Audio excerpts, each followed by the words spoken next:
Hi ಎಲ್ಲರಿಗೂ ಗೌರಿ ಗಣೇಶ ಹಬ್ಬದ ಹಾರ್ದಿಕ ಶುಭಾಶಯಗಳು.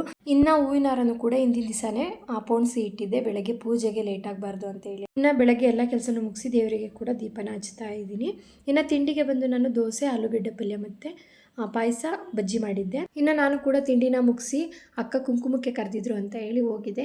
ನೋಡ್ತಿದ್ದೀರಲ್ವ, ಅವರು ಹೊಸ್ಲು ಪೂಜೆನ ಮಾಡ್ತಾರೆ, ಅಂದರೆ ಬಾಗಿಣನ ಹೊಸ್ಲ ಹತ್ರ ಇಟ್ಟು ಪೂಜೆ ಮಾಡಿ ಆಮೇಲೆ ಈ ಥರ ಲಕ್ಷ್ಮಿನ ಕೂರಿಸಿ ಪೂಜೆ ಮಾಡಿರ್ತಾರೆ ಗೌರಿ ಹಬ್ಬದಲ್ಲಿ. ಅಕ್ಕ ನನಗೆ ಕುಂಕುಮನ ಕೊಟ್ಟರು, ನಾನು ಕೂಡ ಕುಂಕುಮ ತಗೊಂಡು ಮಕ್ಕಳು 2 ಗಣಪತಿನ ಮಾಡಿದ್ರು ಮಣ್ಣಲ್ಲಿ, ಅದನ್ನು ಸಹ ನೋಡಿದ್ದೆ. ಅವರು ಅದನ್ನು ಪೂಜೆ ಮಾಡ್ತಾಯಿದ್ರು. ಇನ್ನು ನನಗೆ ತಿನ್ನೋದಕ್ಕೆ ಒಬ್ಬಟ್ಟು ಮತ್ತು ಪಾಯಸನ ಕೊಟ್ಟಿದ್ರು, ತುಂಬಾ ಚೆನ್ನಾಗಿತ್ತು.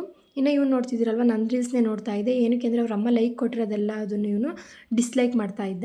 ಮತ್ತು ದೀಪಾವಳಿ ಹೊಡಿಬೇಕಾಗಿರೋ ಪಟಾಕಿ ಎಲ್ಲ ಅದನ್ನು ಇವಾಗಲೇ ದೀಪಾವಳಿ ಹಬ್ಬನ ಆಚರಿಸ್ತಾ ಇದ್ದ.